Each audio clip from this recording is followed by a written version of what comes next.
Woj reported that, Adrian Wojnarowski, that the league MVP is Nikola Jokić.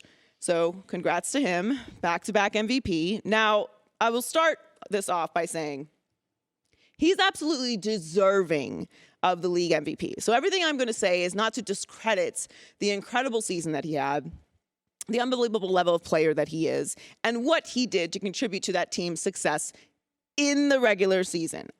That said, I always had Embiid as my MVP, and the issue with the league MVP for the NBA is the same every single year. It is truly a regular season award, but we don't judge the value and the success on the grand scale of professional athletes' careers based off of just what they do during the regular season, unless you're talking about a 20-year career or someone who is on the next level of skill, which obviously Jokić is. But we can't put him in that other category until he has the postseason success to match with it. And him getting back-to-back MVPs when you see what happens in the postseason against the best competition, who, by the way, are also dealing with injuries, are also dealing with players missing, you truly see who is on the next level and who is the MVP.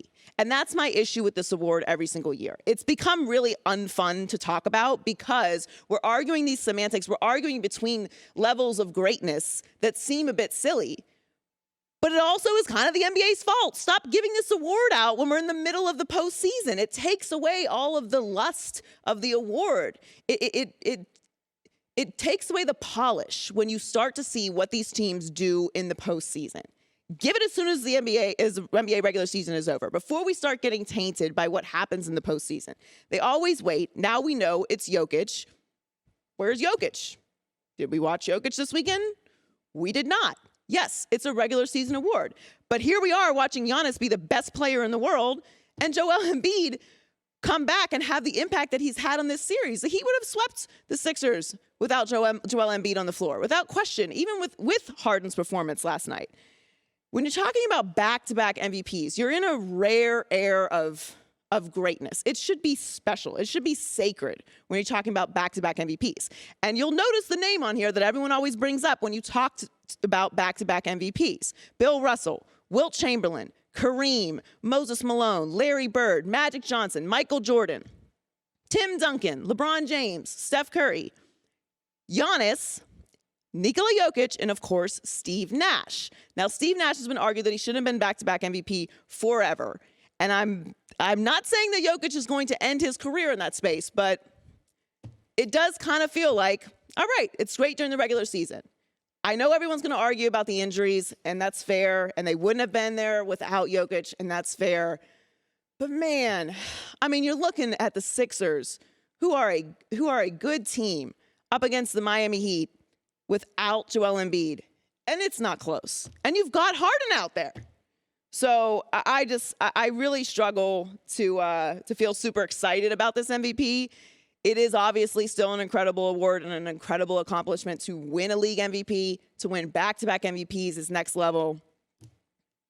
But it's like, I can't unsee what I'm watching with Joel Embiid. I can't unsee what I'm watching with Giannis.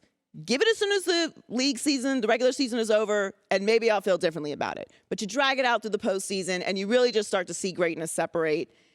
And I get it, it's a team game, but this is an individual award. And when you see the impact that Giannis is having without Chris Middleton and Joel Embiid is having when he's out up against a team like the Miami Heat, it's really, really hard for me to sit here and say that I wasn't completely right about Joel Embiid this whole time.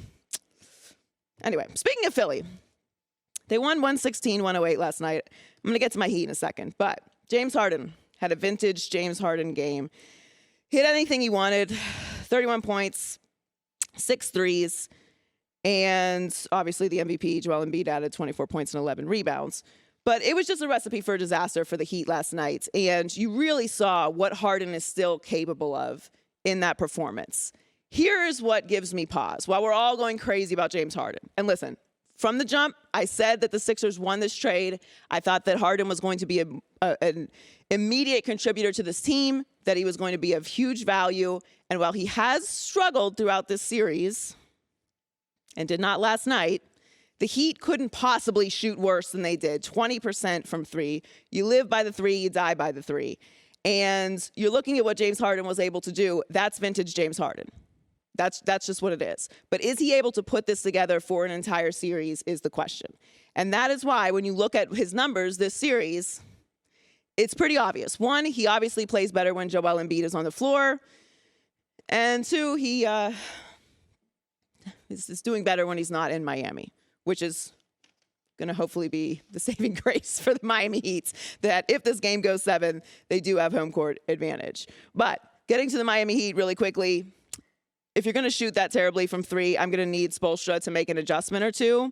Everyone's talking about Duncan Robinson this morning, which I think is completely fair. I am aware that he is a defensive liability, but if you're going to pay a three-point specialist 5 years, $90 million when you're shooting 20% from three, I don't know. Maybe just try it. Change it up. Give it a whirl. No one's going to freak out. In fact, they are freaking out. Twitter was going insane last night that Duncan couldn't get a minute in that game last night. I get it. But you just squandered a 40-point performance by Jimmy Butler, a certified star, by the way, two-way player. I'm not going to question Spo's greatness, of course, but maybe make some adjustments. I'm looking forward to seeing how James Harden maintains this level of play throughout the rest of the series. But that was a huge game for him last night. And it was awesome to see the passion in James Harden again. I mean, he was really electric. He really had a lot of soul in his performance last night. And this is why I've liked Philly all along, because I think obviously Joel Embiid is the MVP. But James Harden, when he plays up to the level that we know James Harden can, he's impossible to guard, even if he isn't as fast as he used to be. But that series just got very interesting. Hi, everybody. Thanks for watching. Subscribe here to get the latest from the show. Also, be sure to check out more of the best clips from The Herd or go watch a few segments from other shows on FS1.